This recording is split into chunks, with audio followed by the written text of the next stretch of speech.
Сәлеметсіңдер ме, қымбатты балалар? Біз бүгін анаэробты, аэробты жүктеме кезінде бұлшықеттердің қажуы туралы сабағымызды бастайық. Енді бірінші бұлшық ет қандай жүйеге кіреді? Ол неден тұрады? Бұлшық еттің жалпы қасиеттері қандай? Соған тоқталып өтейік.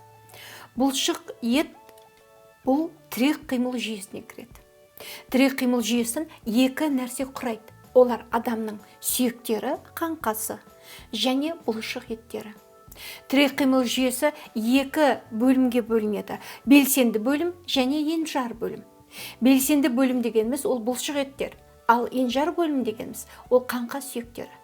Бірақ қаңқа сүйектері мен бұлшық еттерінің үйлесімдігі нәтижесінде біз түрлі қозғалыстарды жасап отырамыз. Бұлшық еттің басты қасиеті қандай болар? Бұлшық еттің басты қасиеті олардың жиырылғыштығы, олардың жиырылуға қабілеттілігі. Міне, басты қасиеті осы болып табылады. Бұлшық ет жиырылған кезде қаңқаны қозғалысқа келтіреді. Бұлшық еттердің жасушасын миоциттер деп атайды. Цит дегеніміз жасуша, миоцит. Мио бұлшық ет деген сөз. Сонда бұлшық еттің жасушасын миоциттер деп атайды. Ал қанның капиллярлары осы миоциттерді қоректендіреді және тыныс алуға қатысады. Ал бұлшық еттің қажуы дегеніміз не? Бұлшық етке үнемі тітіркену пайда болған жағдайда, үнемі тітіркенуге жауап берген жағдайда бұлшық ет біртіндеп қажиды. Олар тіпті тітіркенуге жауап бермей қояды. Міне осыны бұлшық еттің қажуы деп атайды. Бірақ бұлшық еттің қажуы орнына келеді. Қай кезде? Қайта ағза тыныққан кезде, тыныс алу, жүректің жұмысы, тыныс алуымыз орнына келген кезде бұлшық еттің қажуы қайтадан орнына келіп, бұлшық еттер баяғы қалпына түседі. Бұлшық еттің қажуын жазып алуға болады, оны эргограмма деп атайды. Эргограмма деп атайды. Енді біз бүгінгі өтетін тақырыбымыз осы бұлшық еттің қажуына анаэробты және аэробты жаттығулардың әсері деп аталады. Енді жүктеменің әсері. Біз мынандай нәрсені бәріміз басымыздан өткіздік деп ойлаймын. Қатты жүгіріп келе жатқанда бірінші кезде жүгірісіміз керемет болады да, біраздан соң ентігіп қаламыз. Ол не? Ол оттегі ентігу дегеніміз оттегі тапшылығының бірінші көрінісі. Оттек жетіспейді деген сөз. Аэробты тыныс алған кезде, бұл бірінші аэробты тыныс алған кезде оттектің жетіспеуі нәтижесінде анаэробты тыныс алуға көшеміз. Сол кезде бізде сүт қышқылы пайда болады. Естеріңде бар ма? Өткен сабақта егерде глюкоза оттексіз ыдырайтын болса, анаэробты тыныс алуда не түзіледі дедік? Мынау сүт қышқылы түзіледі дедік. Сүт қышқылы. Сонда бірінші аэробты тыныс алған кезде, біз аэробты спорт түрін қолданған кезімізде, сонымен айналысқан кезімізде анаэробты тыныс алуға көшеді деген сөз. Енді анаэробты жаттығу түрлері бізге не береді? Анаэробты жаттығу түрлері біздің бұлшық еттің жұмысын күшейтеді және олардың массасын үлкейтеді. Бұл жаттығу түрлеріне не жатады? Бірденен оттегіні қажет ететін штанга көтеру, ядро лақтыру, жақын қашықтыққа жүгіру, алыс қашықтыққа жүгіру, бұл анаэробты жаттығу түрлеріне жатады. Ал енді аэробты жаттығу түрлері дегеніміз не? Аэробты жаттығу түрінде жүктеме біртіндеп түседі. Ол жаттығу түрлеріне жүзу, орта қашықтыққа жүгіру, велоспорт, футбол, теннис жасады. Бұл кезде организм ұзақ уақытқа оттекті пайдалана алатындай жүктеме біртіндеп түсетін жаттығулар.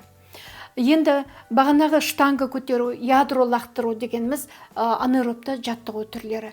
Сондықтан денесін шынықтырған адам, спорттың түрімен үнемі айналысқан адам бұндай оттектің тапшылығын көп қажет етпейді, сезінбейді.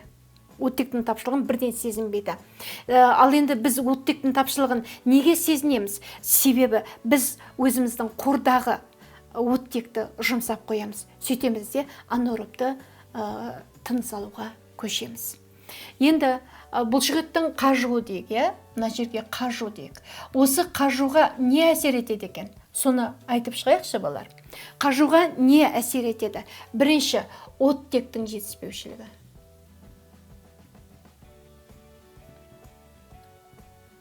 Нәтижесінде не түзіледі дедік? Нәтижесінде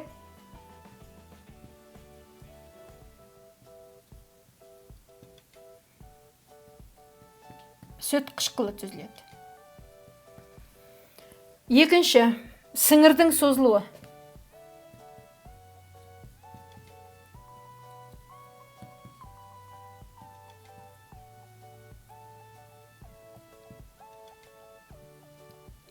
Ал үшінші не деп ойлайсыңдар балалар?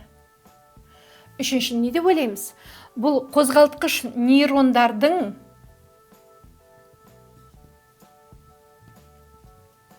қажуы.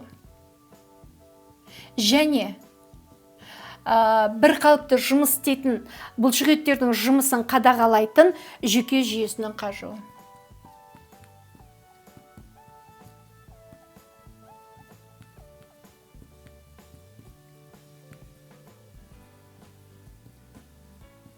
Міне балалар, сонда бұлшықеттердің қажуына не әсер етеді? Үш нәрсе әсер етеді. Оттектің жетіспеушілігі, сүт қышқылы пайда болады, аяғымыз ауыратыны тек қана сүт қышқылының пайда болуынан емес, сіңірдің жасушаларының жыртылуынан немесе ыдырауынан да пайда болады. Сондықтан біздің аяғымыз спорттан кейін, спортпен айналысқаннан кейін ауырып қалатын болса, бізде сүт қышқылы жиналды деп айтуымызға болады, бірақ оны да естен шығармайық. Бұлшықеттердің жасушаларының біртіндеп қалай айтсам ыдырауы да бізде аяқтың бұлшықеттердің ауруына алып келеді. Сіңірдің созылуы, ол спортпен айналысқан адамдарда болып жатады. Сіңірдің созылуы да бұлшықеттердің қажуына алып келеді. Және қозғалтқыш нейрондардағы қажу, жүйке жүйесінің қажуы, жүйке жүйесі болғанда бұлшықеттердің жұмыстарын қадағалайтын жүйке жүйесінің қажуы нәтижесінен міне үлкен бұлшықеттердегі қажу пайда болады. Сонымен біз бүгін нені білдік? Біз бүгін анаэробты жаттығу түрлерін білдік және аэробты жаттығулар түрлерін білдік. Анаэробты жаттығу дегеніміз аэробты жұмыс деген кезде біртіндеп анаэробты тыныс алуға көшедіміз. Себебі оттек жетіспейді. Бірденнен бізге оттектің көп мөлшері қажет жаттығулар. Бағанағы штанга көтеру, ядроны лақтыру, жақын жерге жүгіру. Ал аэробты жаттығу түрлері ол жүктеме біртіндеп түсетін жаттығулар. Ол жүзу, ұзақ уақыт, біртіндеп түседі, ұзақ уақытқа керек. Орта қашықтыққа жүгіру, велоспорт, теннис ойнасақ, футбол ойнасақ, бізге бұл қандай жаттығу болып табылады? Аэробты жаттығу болып табылады. Міне балалар, бүгінгі сабағымыз осымен бітті. Анаэробты жүктеменің бұлшықеттерге тигізетін қажуымен бүгін таныстық. Осымен сабақ бітті. Келесі сабаққа кездескенге шейін сау болыңдар.